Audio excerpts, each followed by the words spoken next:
Another day, another video. So today's video is all about self-growth, working on ourselves, and it's all about how to invest in yourself for 2025. So we've all heard the regular habits like wake up early, but these are small habits you can do to actually make effective change in 2025. I've done this and it's worked great in 2024 for me personally, so I just want to share some stuff that can hopefully work for you guys as well. So let's get into it. So now the first one is create a new habit each month. Now, at the beginning of the year, when we're making our New Year's resolution, I know that we can sometimes get ahead of ourselves and we put all the stuff we want to accomplish in that year. And most of the time, it does include habits. These can range from you want to go to the gym 3 to 5 days a week to reading 10 pages every day. What if I say that instead of having the goals hitting you all at once, and it can be overwhelming, stick to a goal a month. So let's say for this month, my goal is to read 10 pages per day. Now I'm going to do this for 30 days. That is the essential outline of this. Now, once I'm done, by then it should hopefully become a habit. I can take this into the next month. This just makes it a little more smaller and more digestible so you can actually accomplish the goals you want to in a realistic manner, and it's easier to implement into your everyday lifestyle as opposed to bringing all these habits and goals you want to do all at once. You're just bringing one thing to the table each month and adding onto it, so it compounds to all these things that you are now able to do by the end of the year. So the next one is time blocking for your CEO hours. Now these are things you want to do outside of work, outside of school, stuff you just want to do for yourself. Whether this be a personal business you perhaps want to launch. For me, this is making content. It's something that I enjoy and I don't see myself stopping anytime soon. Yes, it doesn't make monetary funds for me, but it brings me so much more than that. So what I do is during my Sunday reset, I allocate a specific amount of time to do what I need to do for that day, whether it be planning. This can include your finances. So during your weekly reset or your Sunday reset, or whether it be Monday, you can choose any day of the week, or you can choose any time within those days of the week. Allocate time to perhaps track your expenses for that week so you can just see and reflect over that week's expenses, how it's looking for your budget. There's so many ways you can branch this out, but it's allocating time for those things that you want to spend on that's outside of your everyday norms. Now, the next one is more of a reflection, but instead of reflecting on the past, we're going to reflect in the future. These are your future check-ins. Now, this is as opposed to end of the week being like, what did I do this week that perhaps I could change, do differently? You're going to take it and slightly shift the prompt to, what are the things that I did this week that will help my future self? So this actually allows you to create a little connection between your past actions and your current or future self that you want to create. Now, for me, this would be like, what did I do for my future self that I did this week to help propel me to where I want to be? Or what are the things that I could have changed that perhaps I didn't accomplish or I didn't work to the best of my abilities at that could somehow affect that future self? So instead of looking back on your actions and just reflecting, you're taking it one step further and you're creating that connection to that future self that you want to create and seeing what can you do differently for that future self, and what are the past actions that you did that affect that future self. So this helps for my overthinkers out there, because instead of just going down that rabbit hole of being like, oh, all these things I did wrong, you can cut it off and be like, okay, what's done is done. How does that affect my current self, and how do I want it to affect my future self? So I found this more positively affect myself because I do dwell on actions that I have made sometimes, and although I'm not proud of it, it's sometimes harder to get myself out of that mindset. So by focusing on that aspect of what do I want for my future self, I'm able to easily get myself out of that mindset and move past it. So yes, it's a little twist on your self-reflection, but I have seen it make a huge impact on myself. So maybe try it out and see what it does for yourself as well. So the next one is mindful content consumption. It is 2025 and our social medias are everywhere. I always have my phone on me and my notifications will be going off on my social media pages telling me that this is happening or the next big news, which a lot of times doesn't relate to current events. So what I have found myself doing is one, curating my feed. So sometimes it can be hard when the content you see on your page isn't the content that is the most positively impactful towards you. So for me, that is seeing content from other gym content creators that, one, don't have the body like I do. That has been really detrimental to my mental health. So now I don't follow them.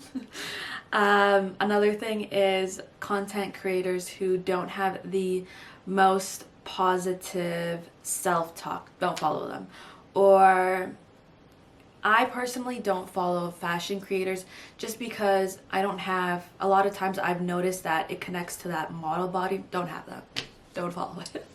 So it is more curating your feed, and with taking out what could be more toxic towards you, it's also adding in things that could be beneficial towards you. So for me, that's having quotes. Like, I love a good quote. I follow content creators that have like quotes on their accounts or suggestive prompts, in the sense like journaling prompts. I have people who are starting small businesses, so just seeing how they're building up their business. I love entrepreneurship. I love personal finances. So I love consuming content that can help me build my own personal finance as well. So it is, in that sense, curating your feed, but it also can extend to trying to limit your content consumption. So the way I have found this beneficial is I will literally put time limits on my social media apps, and once I hit that time limit, I'm like, okay, now I have 10 minutes to do something. Instead of those 10 minutes going towards me reopening the app, I take it and I listen to a podcast for 10 minutes, or I watch an interview for 10 minutes. So I am still consuming content, but it is in a more productive manner. So I have found that beneficial. I will admit it was hard in the beginning because that mindless scrolling is something that is so easy to fall back into, and although it can be hard to break it, there are things that we can do to help minimize that mindless scrolling, because I don't remember the stuff I scroll about when I do it. So how is it benefiting me? Yeah. So the next one is something I've been working on for years, but it is treating sleep as a productivity tool. And I am not the best with this, I will be honest. I am a night owl. I'm not a morning person. That is just set in me. It's how I am. But I have always taken sleep and put it on the back burner, in the sense that I do not prioritize sleep. I never have. But now in these recent years I have, and the way it has changed my life is insane. I went from literally being sleep deprived, going to school, to now focusing on my sleep and at least hitting those 8 hours, even when I have to wake up 5 a.m. in the morning for my shifts. I do not play when it comes to sleep no more, because I've seen the effects it has done on my body and my mind personally. So quality sleep not only helps our energy levels, which it helps by having higher energy levels, it also helps improve our learning with not only faster learning but higher retention, and it also helps us make better decisions. So sleep is really important, and once you start to make that change, you will see a huge difference. I can promise you that. The next one is action over perfection. Now, with being an overthinker, I have always had the mindset that I will do it in the perfect moment. But life isn't about perfect moments. It's not about the right timing. It's not about the exact moment. Sometimes I feel like that can hold us back for our potential, hold us back from accomplishing things that we could have been working on and progressing towards, just because the fear of the perfect moment isn't there. Now, this has to do with start when it comes to you. Start when you're able to, as opposed to waiting for that perfect moment, waiting for that perfect situation, waiting for all the pieces to be there. Do it now. It doesn't all need to be set out in front of you for you to be able to do what you want to do.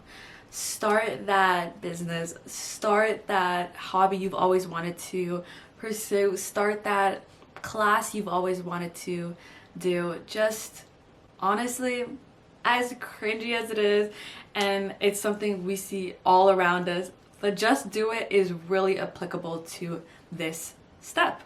Now the next one has to do one of the first points that I brought up, and that is habit stacking. So just like I brought in the beginning, to bring in a new habit each month, you can also stack these habits. So this looks a little differently in the sense that you can do habits, certain habits, while you're already doing something that's incorporated to your routine. So let's say in the morning when you're brushing your teeth, you can be listening to a podcast. Or for me, when I'm commuting to school or commuting to work, instead of just listening to music, I can listen to an educational podcast or a podcast on a topic that I'm interested about learning more. So it's just adding those little habits into your already current routine. That one makes it more seamless to integrate into your routine, but it also makes it easier because it's not something you think about when you're brushing your teeth in the morning. It's not an active thought. So playing that podcast just is something you can add to the routine that just, one, makes the day a little more productive, and two, just helps with the progression you want to make in your self-growth journey. So this next one is for all of my socially hesitant or people who do not have the biggest confidence in a social situation, and that is the 3, 2, 1 rule. That is literally, you count down 3, 2, 1 in your head before you do something you want to do. So let's give it an example. Let's say you're in a classroom. Now you really want to ask a question before the prof moves on the subject. You want to ask a question. You literally go 3, 2, 1 in your head, and then you raise and ask that question. This decreases your hesitancy in social situation, and it also increases your confidence. So I have found this really beneficial in not only a school setting, but also in workplaces when you're interacting with new staff, or even when you are meeting someone for the first time in a social setting. Literally you have the thought, you want to say it, but you just don't have the confidence to say it. That 3, 2, 1 rule is that extra push to get you there. So you literally go 3, 2, 1, and then you do it. This has helped me immensely in social situations because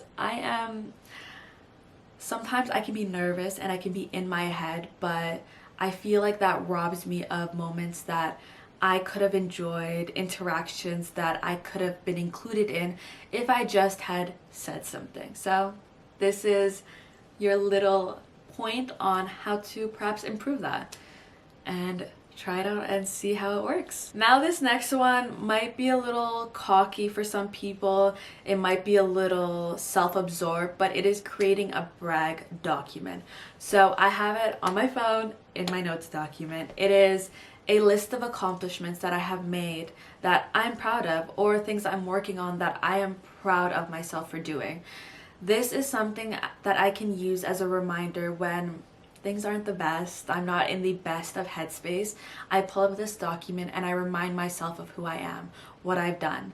And one, it improves my mood. Two, it tells me who I am, because sometimes I just need to be reminded of that. And that is it. I hope you enjoyed the video. I loved making it. If there's any more tips or tricks that you have that you want to share, put it down below. Or if there's any takeaways that you can see putting into your lifestyle, leave them down below. I hope you guys enjoyed, and I will see y'all next time. Bye. Oh, look, I'm literally